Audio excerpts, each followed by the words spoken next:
I'm really excited to share with you today. Just talking about mindset some more. Um, you can kind of see in the menu, I have quite a bit of veggies in my meal plan today, and then I have chicken and rice for both of my meals. So I'm just gonna cook all the veggies together, and then what I'm gonna do is do the chicken and rice and toss them all together. Make like a mini stir fry. That's what I was thinking. With that, just without the Asian sauces, we have some new flavors from Walden Farms in our office, so I really want to experiment and try it with those. For those who are not familiar with Walden Farms, you see me add like syrups and all that kind of stuff to my meals. Everything I add from a condiment standpoint is predominantly calorie free.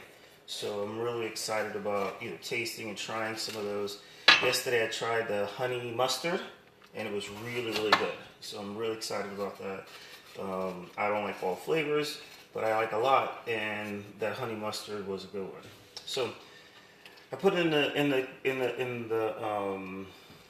thingy, motion or emotion. Which one comes first? And it reminds me of the question we used to ask ourselves when we were kids. What came first, the chicken or the egg? And it's a pretty easy answer if you know how things started concerning the chicken and egg. God made the chicken, and chickens hatch eggs, and the cycle repeats. But when it comes to emotions, I know for me, and I can't really speak for too many other people. I mean, we've had quite a bit of clients we work with, and I think they've had similar dispositions over time. Is sometimes you just don't feel like doing it. We know what's right to do. We know what we're supposed to do, and we don't even know why, but we just don't feel like doing it. And that's in every area of life. At least for me, it's in every my life where it's kind of reminds me of Romans chapter 7 when he says, "I know to do right, but evil's always around me. Wrong's always around me. The opportunity to do wrong is like right there, and I know it's right." But for some reason I don't want to do it. So do I wait for feeling to do it? And then I do it because then I can do it honestly and I can be real, as the young people talk about today. Keeping it 100 and all this other kind of cool stuff. Or do I just do it anyway? And what I begin to, realize is that I have to do it whether I feel like it or not. So there's definitely a motion component. Discipline is what leads us. So, you don't feel like doing stuff, and we go back to the quote from yesterday. And in yesterday's quote, the mindset was, successful people do what unsuccessful people don't do or don't want to do, but successful people do it. They may not want to do it, but they do it anyway. So the same mindset applies to developing these habits to create long-term success. So that's the mindset. That's the kind of the thought process that we use as we go through. So whether I feel like it or I don't, I do it anyway. And the beautiful thing about it is that the emotions will actually come after the motions. So whatever it is, I don't feel like cooking. Before I'm done cooking, I'm going to want to cook. I don't feel like reading. Before I'm done reading, I'm getting into this book. And I wish it was like that every single time, every single way. I know my reality is sometimes I'm done doing it and I still don't want to do it. But my habit and my discipline cause me to move in the direction that's going to lead my life, in the direction I want to go. So we talked about the slight edge before, and we're talking about these minor changes that we make that create long-term, inroads. And what it is our daily discipline. Good morning, Jamie. Good to see you. And they make these. I should have heated this pan a little bit more, but I'm hungry. But these little decisions we make on a consistent basis, and over time, these little decisions now have created the life that we have. So I didn't really want to, prep my meal this morning, but how long is it going to take? When you really look at my day, 20 minutes out of 24 hours is not a long time. So I can make that little decision. I can do it anyway. I didn't really want to work out, so I come up with a bunch of excuses on why not to work out. But once I start working out, I feel really good. Endorphins are released, and I'm having a good time and I'm enjoying my workout. So that was just heavy on me this morning. I'm reading this new book. I'm really excited about it. I'm only about 2 chapters in, and it's called The Go Giver. It was actually recommended in a coaching session I went through. Yep, you see broccoli. We got some broccoli. We got some peppers, and we got some spinach, and then some scallions at the bottom of all this. But I was at a coaching session on Saturday, and a lot of leaders, whenever you get around a bunch of leaders, they were talking about this book, and I got this out of this book. And that was something that really stood out to me big time. Man, there's still like ice crystals on this.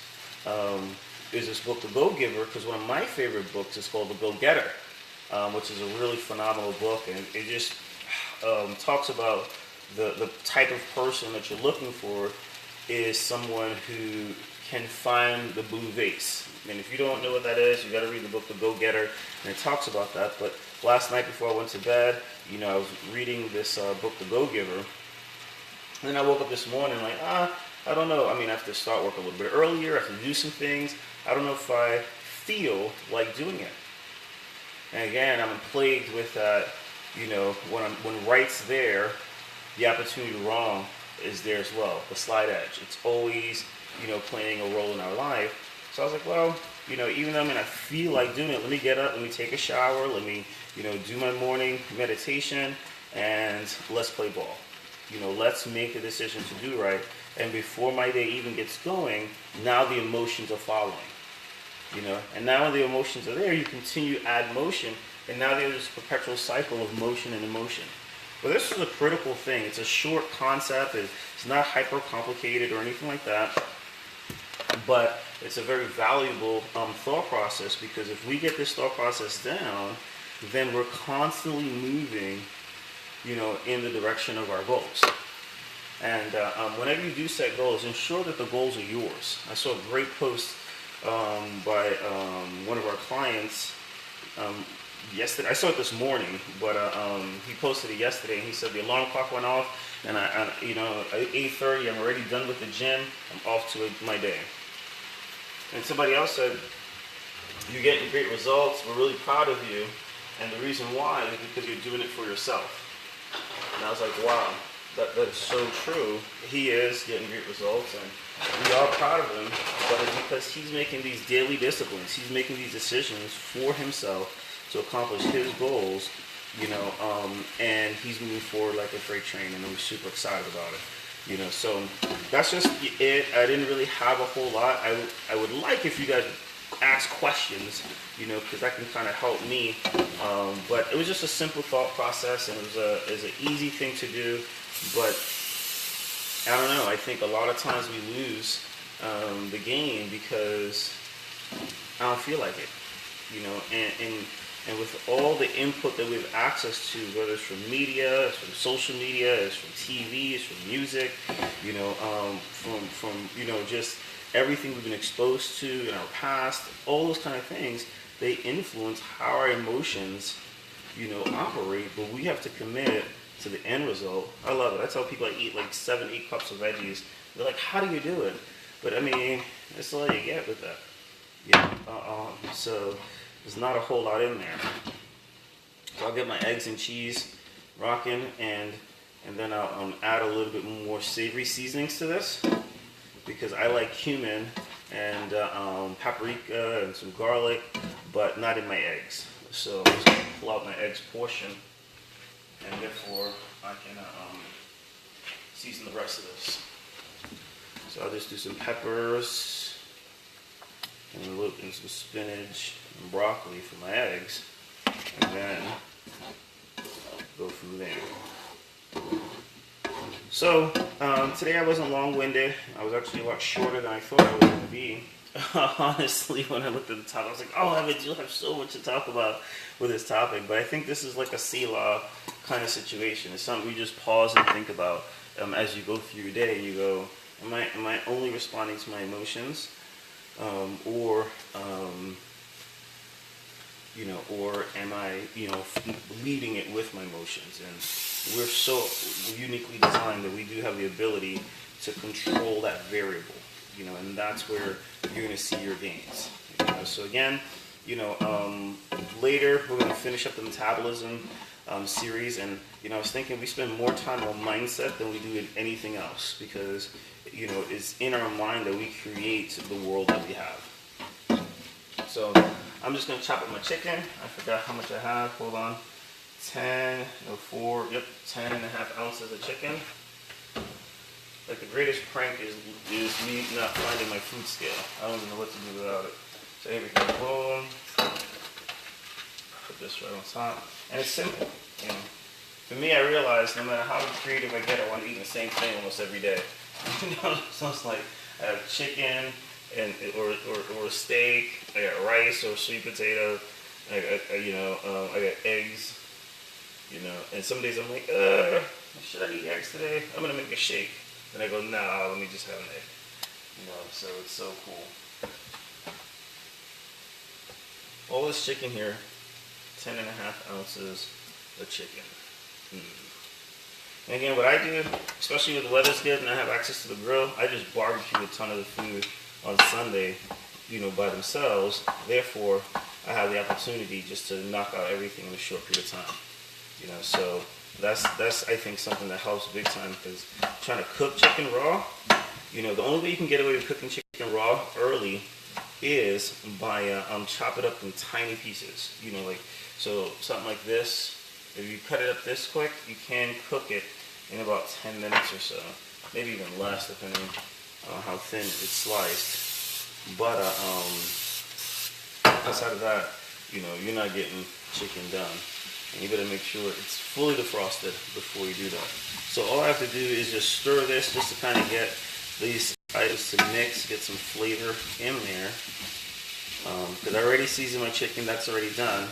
And then I already finished with the veggies, they're seasoned as well. So I don't really have to add too much to it. I just have to create, the mixture. So when I put my fork in there, I get a nice bite of everything. And I have 3/4 cups of rice for the whole day.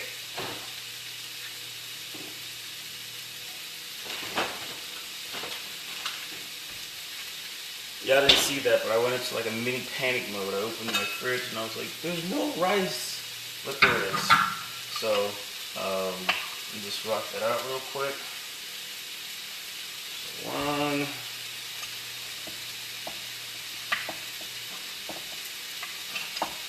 There we go. 2. And 3. So, done. Stir that in there.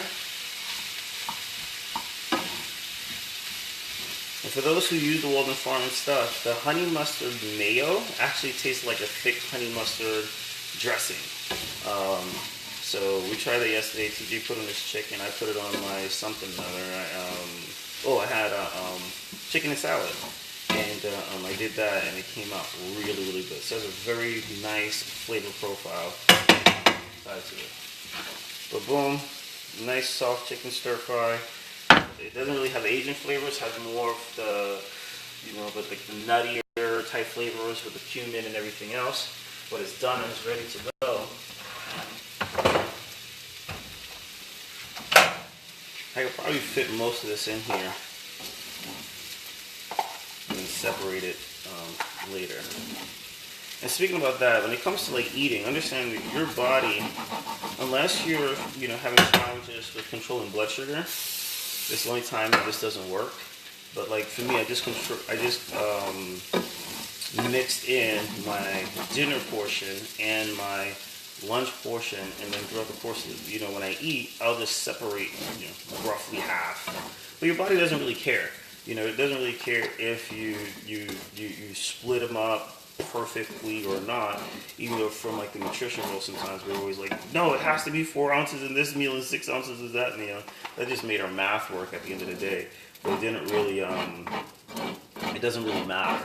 So, what does matter is that you're not eating single macronutrients by themselves. So you're not just eating protein, I mean, not really. Protein doesn't have a big hormonal response, but you're not just eating your carbs alone.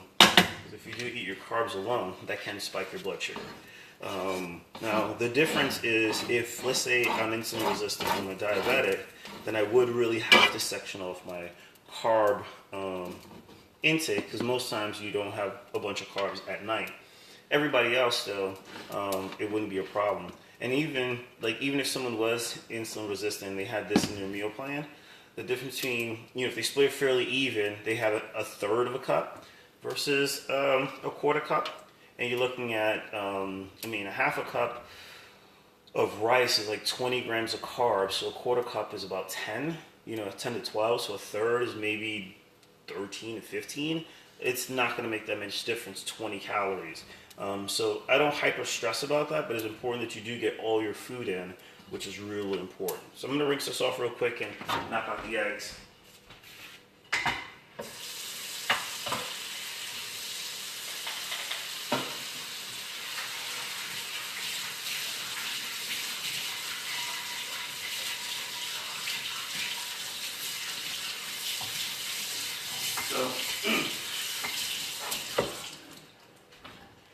One of the biggest things I've seen to help me stay consistent.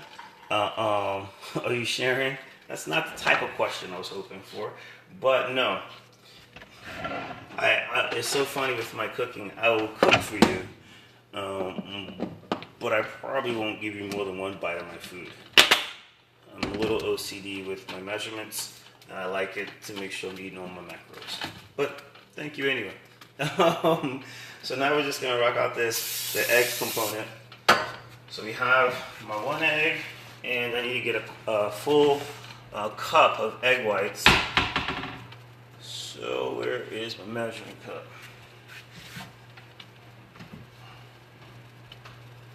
All right. So I'm gonna use this bowl, and I was looking for one of those old school ones, so everything can kind of be together. Eggs. Again, remember when cooking eggs, if your pan is really hot, it's going to stick or burn your eggs, or overcook your eggs really quickly. So it's just something to be mindful of in there. So this is the muscle egg whites. I love them because you can drink them or cook them. And it tastes really good. It has like a vanilla flavor to it. Because, a lot of people just drink them as a protein shake in there. So those who've never tried it are probably like freaking out right now going, Evans, that's disgusting. But it isn't. It's actually super, super delicious. But it's a muscle egg flavored protein drink. So it's actually a protein drink, but you can mix it right into your, you can mix it in like eggs, which is really cool. It has a phenomenal flavor profile. I only add a little bit of salt to it. Has a sweet, so my salt here is going to give me a little bit of the salty, and then I'm going to put an ounce of cheese on top. I always also try to watch out for those water pockets in, if you go make your eggs stick. Nobody likes sticky eggs. Oh, that's the sound of heaven right there. That nice little. So that's done. Now I need an ounce of cheese.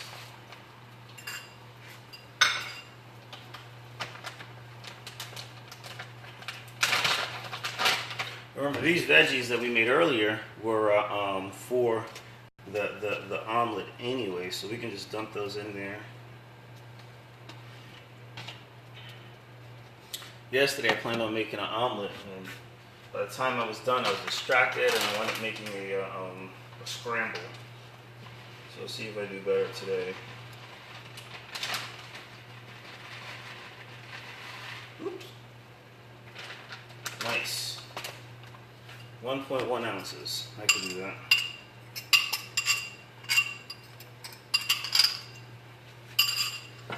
Now let's turn this.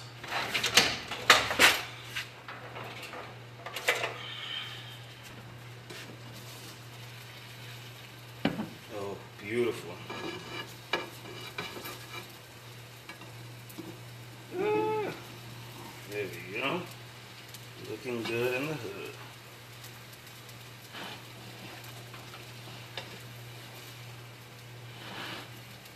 So she's looking good. Right now, all I gotta do is flip it, and we'll be good to go. Breakfast, oh, done. I also have to get some carbs in my breakfast, and I do have fats for my lunch and dinner. I'm just gonna eat some almonds on the side of it. Seems like avocado's kind of like going out of season. It seems, and I don't know the seasons on a bunch of different fruit, but they're like soggy at produce junction. So nice.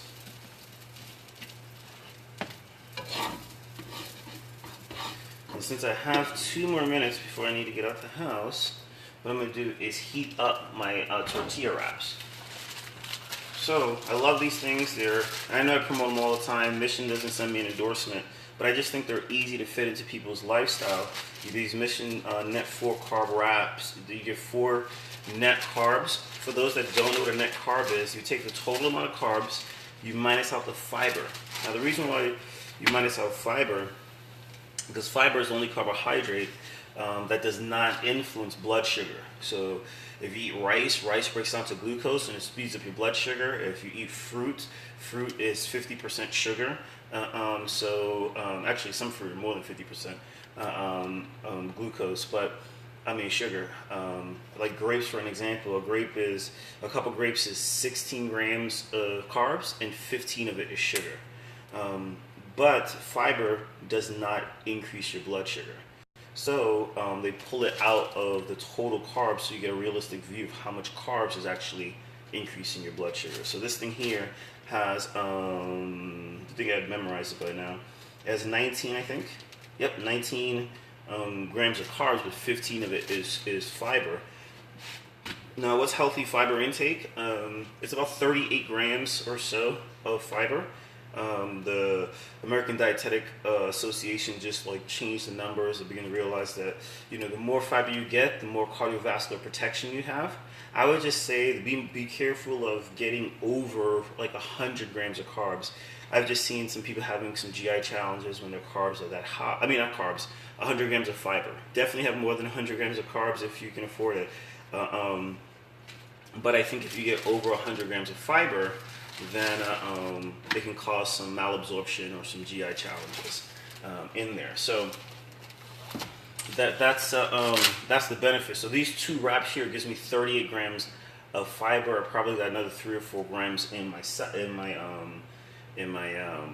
breakfast, in my omelet, and then I got 7 cups of veggies in here. So I'm definitely gonna get my fiber intake in for the day. Outside of protecting your heart, though, fiber is nature's laxative. So if you're not having a bowel movement probably twice a day, I think it's really good, or at minimum once a day, then you probably have some GI challenges. And those GI challenges can inhibit absorption of nutrients, energy. I've known people who, just by taking a good quality probiotic, their energy went up. And the reason why, your body absorbs nutrients in your gut, and if things are not moving, it's kind of all backed up, those nutrients are not getting in. Even by the time they pass through, they're destroyed, so to speak. So that's a great benefit of getting your fiber in. Big time. So boom, nice and toasted, and then I'll just eat the omelet in these 2 wraps, and I'll be good to go. It was great chatting with you guys. Hopefully I see some of you guys on Saturday. We're doing the free Saturday classes. We're launching a new Fit Ranks program. We're probably going to shoot a whole video on that, and we have the women's challenge, or the back to school challenge, that begins August 22nd. So more to come on that. Super excited. Talk to you guys soon and have a wonderful day.